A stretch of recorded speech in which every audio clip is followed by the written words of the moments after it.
kembali lagi bersama kita di Arjen Podcast. Podcastnya anak 2023. Oke, kenalin, aku Rosa. Di sini tentunya aku nggak sendirian. Aku bareng teman-teman dari kelas 23 yang lain. Di sini ada Eshi. Hai. Ada Malik. Halo. Ada Dinda. Halo. Ada Len. Halo. Ada Rick. Halo. Oke. Sebelum masuk ke pembahasan, aku mau tanya dong, kabar kalian hari ini gimana? Aduh. Jangan bilang kalian kebanyakan kasih. Kabarnya kan sama semua ini. Kabarnya lagi sengsara semua ini. Lagi timpa tugas. Iya, timpa dan minggu-minggu. Ini juga lagi ngerjain tugas ini. Iya dong. Apalagi. Sejauh ini apa ya? Itu tuh sebenarnya kapan sih liburnya? Waduh, aku udah mengira pilkada kita libur gak sih? Libur gak sih? Waduh, maunya sih libur ya. Nanti tanggal 27 kan ya. Iya, ngomong-ngomong kita pilkada apa enggak sih? Kuliahnya nih. Iya. Sebenarnya sih ada kabar rumor online sih. Banyak seminggu itu. Waduh, kalau online enak dong ya, bisa pulang yang jauh nih, bisa pulang ke rumah. Waduh, tetep kayaknya nggak bisa sih, masih banyak tugas kelompok. Iya sih, masih banyak banget. Pulang itu buat pilkada. Nasionalisme sekali. Sebagai mahasiswa kan harus menggunakan hak pilih kalian. Nah, benar-benar. Jangan kotak kosong. Oh iya, ngomongin pilkada gini, aku mau tahu dong harapan kalian buat pemimpin di daerah kalian masing-masing. Dari daerah mana dulu nih? Dulu nih beda-beda. Mungkin yang dari apa ya? Mayoritas dulu deh, dari Sidoarjo.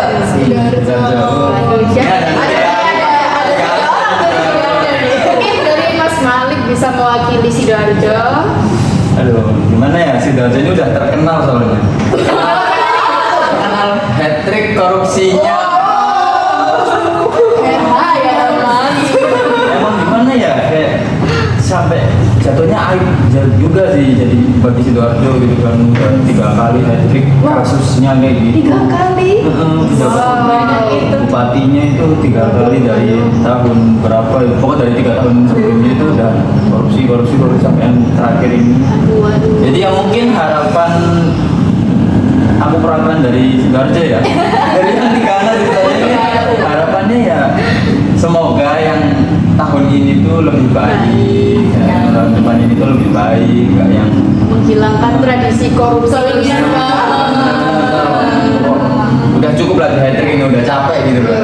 Dengan ada 4 periode selanjutnya. Oke, semoga tahun ini membawa perubahan ya. Kalau dari Bali kan yang dari Trenggalek, apakah ada kasus yang serupa atau ayo mau deh? Kalau di Trenggalek sih nggak ada sih kasus korupsi, tapi ini sih buat pilu nanti pemilu pilkada ya, kayak pilkada nantinya tuh pasangannya kotak kosong.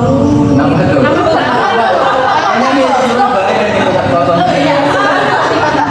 Iya, karena tuh dulu sebelum waktu pencalonan tuh kayak ada rumor di pas suara nomor 1 itu kayak ini loh ngambil data KTP dari masyarakatnya itu buat beliau. Jadi kan harus pengetahuan. Iya.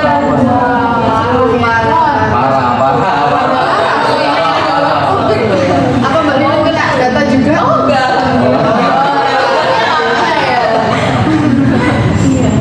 Nih, Surabaya nih.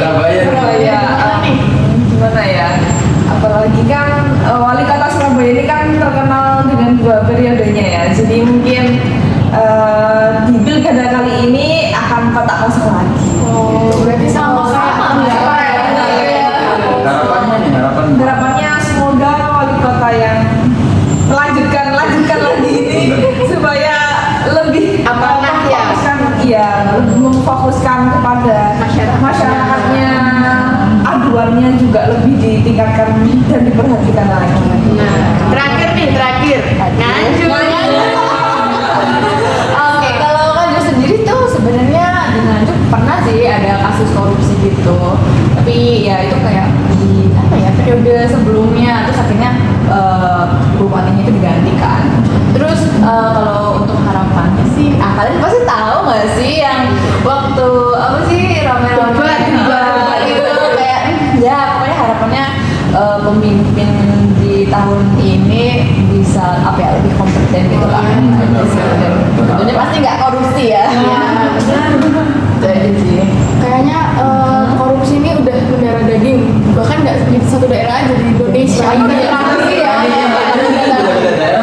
Iya. Sama korupsi. Waduh, kira-kira kenapa tuh ya? Kaitannya sama apa nih? Kalau kasus kayak begini nih. Sama pelanggaran etika nggak sih? Seharusnya sebagai pejabat publik ini kan bisa mencontohkan hal yang baik kepada masyarakatnya. Apalagi pejabat publik itu kan mereka tuh ada kode etiknya masing-masing. Kan kayak kode etik pejabat publik itu harus bersikap jujur, Transparansi, integritas, gitu-gitu. Tapi kalau dari yang diceritain sebelum-sebelumnya ini kan kayak melanggar Dan bahkan mereka semua nggak menerapkan kode etik itu. Perlu dipertanyakan juga sih ini sumpah janjinya dulu. sebelum dilantik kan harusnya ada kayak gitu Ya, sumpah janji dulu. Wah, parah nih. Kalian inget gak sih ada yang tahun sebelumnya nih, tahun kemarin kasus viral banget. Ini masih berkaitan sama pejabat publik, kasus tentang yang Rafael Alun. Oh, yang panahnya itu kan yang Mario Dandi itu kan. Oh iya. Nah itu kan Gimana coba cerita sekilas? itu melanggar juga sih. Nah gimana ya, mereka tuh dia itu ketahuannya kan awalnya gara-gara anaknya nih Mario Dandi. Itu kan awalnya gara-gara dia kasus penganiayaan. Nah dari kasus itu kan akhirnya kayak mereka ini keluarga mereka ini tersorot media. Dan pas waktu disorot tuh kelihatan kalau gaya hidup mereka itu hedon banget. Nah gara-gara itu kayak kan nggak logis lah sebagai pejabat publik kayak Masyarakat mempertanyakan si gajinya. Alhasil itu kan alhasil setelah tersorot itu keluarga Rafael Alun itu diselidiki KPK dan ternyata itu terbukti kalau harta kekayaan itu ada beberapa yang nggak dilaporin. Emang berapa sih total kekayaan mereka? Kalau yang aku baca itu sekitar 56 miliar. Wow, 56 miliar. Pasti yang nggak mau gitu. Duit 5 miliar. Itu kan kayak nggak logis aja kalau sebagai pejabat publik yang bukan maksud merendahkan gaji pejabat publik ya, tapi Dengan gaya seladen itu. 56 miliar dengan gaji yang Hanya sebagai berapa ya. itu nggak logis sih. Uangnya dari mana? Uang itu nggak sampai seperempat gajinya ya. Benar. Benar-benar nggak nyampe. Mungkin kalau misalkan nggak ada kasus dari anaknya, sampai nggak sih KPK menyelidiki kasus itu gitu? Nggak akan kayaknya. Nggak akan tersorot mungkin. Jadi mungkin pemerintah harus lebih memperhatiin lagi ya, kayak kasus-kasus kayak gini-gini nih, korupsi nih, biang korupsi gitu. Iya, benar. Harus ada pengecekan berkala nggak sih di setiap pejabat itu supaya kayak perilaku seperti ini tuh tidak semakin merajalela di Indonesia. Udah, istilahnya kayak udah tradisi tradisi terus kode etik yang udah ada itu pejabat nggak ada etikanya gitu. Gimana itu? Udah nggak peduli lagi dengan kode etik yang telah ditentukan lah. Ya. Itu sih peningkatan pengawasannya ya. Iya, dari pemerintah. Bisa lebih diketatkan lagi ya pengawasan. Kalau selain yang Rafael Alun itu ada lagi nggak sih kasus-kasus yang seru? Ada nggak sih kasus yang di Surabaya itu, tahu nggak? Mana? Yang kasusnya Ronald Tanur. Oh yang dia Penganiayaan juga. Penganiayaan juga. pembunuhan nggak sih, mana? Pembunuhan. Oh iya. Kasih sendiri nggak sih? Iya. Itu kenapa tuh? Jelasin. Jadi Ronald Tanur ini yang awalnya membunuh kekasihnya sendiri itu jadi kayak mereka tuh Kebongkar. iya kebongkar kasusnya tuh, kasus pembunuhan dari kekasihnya, lalu menyuap tiga hakim ini tadi. Oh itu Ronald itu Iya. ayahnya itu nggak sih dia Yang dari Oh, berarti ayahnya ini juga nutupin suapnya itu tadi gitu. Atau ikut terlibat suap. Wah, parah banget ya berarti. Bener sih anaknya. Cuman kan kalau misalkan ayahnya ini juga pejabat publik harusnya kan lebih tahu ya, lebih aware gitu. Sampai nyuap 3 hakim sekaligus. Waduh. Dan bahkan mantan dari Mahkamah Agung sendiri nih juga tersorot. Iya, ikut terlibat juga. Wah, kenapa tuh Mbak Ri? Jadi diperkirakan yang namanya Zara Fikar ini juga ikut terlibat dalam gratifikasi yang mencapai berapa ratus sekian gitu, 920 miliar. Wow, Ini total sekian. miliar Dari 1 triliun, mau nyentuh 1 triliun nih. Wow. Itu kayaknya aku pernah baca deh, kayak 920 miliar itu tadi ya. Itu nggak cuma hasil gratifikasi dari kasusnya Ronald aja. Dari kasus-kasus yang dia tangani sebelumnya, dia itu juga menerima suap. Nah dari dari kasus-kasus tersebut itu dia kumpulkan hasil suapnya. Nah itu bisa nggak cuma Nah terus itu juga nggak cuma uang tunai itu aja gitu, ada emas, terus juga uangnya itu nggak di rupiah aja gitu loh, di aset lainnya, mata uang lain juga, mata uang asing gitu maksudnya. Jadi kan kalau misal mau minta apa segala macam kan susah ya. Emang udah triknya begitu ya dia. Aduh, gak ada ide kan nih buat yang gitu. Jangan ya. Nah kita kan belajar ini ya, belajar etika administrasi publik juga. Wah jangan sampai nih ngelakuin hal itu juga. ya mungkin apa ya kalau dari kedua kasus itu kayak yang awalnya kita kode etik itu kan udah dibuat tuh, yang dimana itu seharusnya itu kayak diwujudkan, tapi realitanya itu justru banyak banget pejabat publik yang nggak nerapin hal itu. Harusnya itu sebagai pejabat publik itu kan kayak harus bersikap jujur, nah itu benar-benar jujur itu bisa dipercaya dalam perkataan dan tindakannya, terus terbuka kayak contohnya tadi yang kasusnya Rafael Alun itu kan dia jadinya nggak terbuka tuh, nggak transparan terhadap harta kekayaannya. Dia juga nggak ngelaporin nggak sih? Benar, nah itu kan dia nggak transparan tuh, yang dimana harta kekayaan yang sebanyak itu nggak dia laporin. Terus saya keberingat tuh, dia tuh kan pejabat publik pajak ya, dia itu juga nggak bayar pajak. Memalukan sekali. Itu nggak berintegritas sih. Iya, seharusnya kalau menjadi pejabat pajak nih ya, kan Indonesia ini terkenal juga banyak pendapatan negara itu kan berasal dari pajak. Seharusnya Rafael Alun itu tadi bisa mencontohkan kepada masyarakatnya untuk lebih taat pajak lagi. Benar. Itu contohnya dia nggak profesional, nggak enggaknya itu harus bertanggung jawab lah atas jabatan yang udah dia terima gitu. Terus dia itu harus bekerja sesuai dengan tugasnya masing-masing gitu kan. Mungkin dari kedua kasus ini bisa ditarik kesimpulan ya, kalau seharusnya pejabat publik itu harus memegang teguh kode etik pejabat publik, bener kan guys? Benar banget. Itu tuh udah dibuat emang buat sebagai pedomannya gitu. Dimana kan di awal tadi juga dibilang kalau sebelum mereka dilantik mereka Sumpah janji. Ya itu kan. Jadi mungkin gimana ya, kayak harus balik lagi ke pemerintah atau mungkin gak usah pemerintah, balik ke diri sendiri gitu.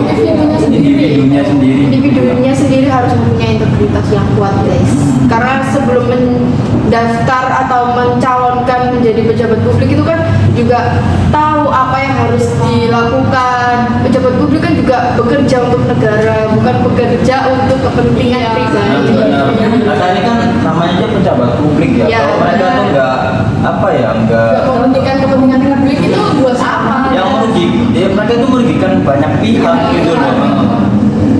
Apalagi ini negara menyangkut kehidupan masyarakat semuanya, belum belum tentu masyarakat di Indonesia ini makmur semua guys. Masih ada banyak masyarakat di bawah itu yang masih membutuhkan apa ya, bantuan lah ya. Sedangkan realitanya sendiri pejabatnya malah membuat onar dengan memanfaatkan memanfaatkan uang negara. oh ya, uang negara. Padahal uang sebanyak itu kalau dialokasikan apa ya ke yang benar gitu ya, bisa benar-benar Bisa. membantu masyarakat dan Memakmurkan negara Indonesia ini. Kewajiban negara itu kan apa ya, menjamin kemakmuran masyarakatnya ya. Nah, meskipun apa ya, itu kewajibannya, tapi kalau yang membantu kayak perangkatnya gitu loh, pejabat publik ini nggak sesuai gitu ya, nggak bakal terwujud gitu loh, nggak bakal terwujud. balik lagi ke etika itu tadi. Iya. Emang benar-benar setiap pejabat publik itu harus punya etika dan mematuhi kode etik pejabat itu sendiri biar nggak terjadi penyelewengan ataupun hal-hal yang apa ya, perbuatan yang asusila lah ya sebagai pejabat publik. Sebenarnya kalau buat etika tuh nggak harus pejabat publik aja nggak sih? Kita sebenarnya juga harus punya etika ya. Mungkin soon to be dari salah satu di antara kita ada yang jadi pejabat publik. Kan? Tapi jangan meneruskan korupsinya ya. Jangan ya, yang itu Meneruskan yang baik-baik buat masyarakat kita gitu, dan publik. Dari semuanya bisa disimpulkan kalau seberapa pentingnya etika atau kode etik gitu. Jadi kayak kita bisa nentuin baik buruk dari suatu tindakan gitu, dan apa ya, intinya buat mewujudkan perilaku yang etis lah. Apalagi ini kan konteksnya itu kita pejabat publik, mana itu kita ini dilihat sama masyarakat gitu, kinerja kita dan segala macam. Kita yang bertanggung jawab buat kemakmuran mereka juga, kesejahteraan mereka juga begitu. Benar, kalau misal pejabatnya biasanya buruk semua gitu ya, masyarakat mana yang mau percaya gitu? Kepercayaan publik itu pasti lama-lama bakal berkurang bahkan bisa menghilang ya sama pemerintah ini gitu. Lama-lama tatanan pemerintahan juga bisa rusak karena nggak ada kepercayaan dari masyarakat itu tadi. Maka dari itu etika penting banget emang. balik lagi ke etika. Oke, mungkin sampai di sini aja pembahasan kita soal etika administrasi publik. Pelanggaran etika administrasi publik. Oke, jadi mungkin harapannya dari kita semua ya untuk pejabat publik untuk lebih Meningkatkan integritasnya, kejujurannya, akuntabilitasnya, transparansi dan sebagainya. Ya lebih itulah, lebih benar-benar berpedoman terhadap kode etiknya. Kode etiknya tadi. Kode etik tadi benar-benar diimplementasikan Benar, gitu. betul. Bukan cuma wujud dari apa ya, kayak pas sumpah doang. Cuma formalitas. Formalitas, ya. Harapannya ya benar-benar semua itu terlaksana dengan baik, terus etika dari pejabat publik juga ada, nggak apa ya, nggak kayak yang terjadi sekarang ini gitu. Oke, harapannya juga buat pemimpin yang terpilih di pilkada tahun ini bisa menerapkan dari kode etik tadi ya teman-teman. Oke, mungkin sekian dari pembahasan kita kali ini. Kita dari Arjun Podcast Anak 2023 Pamit undur diri, and goodbye.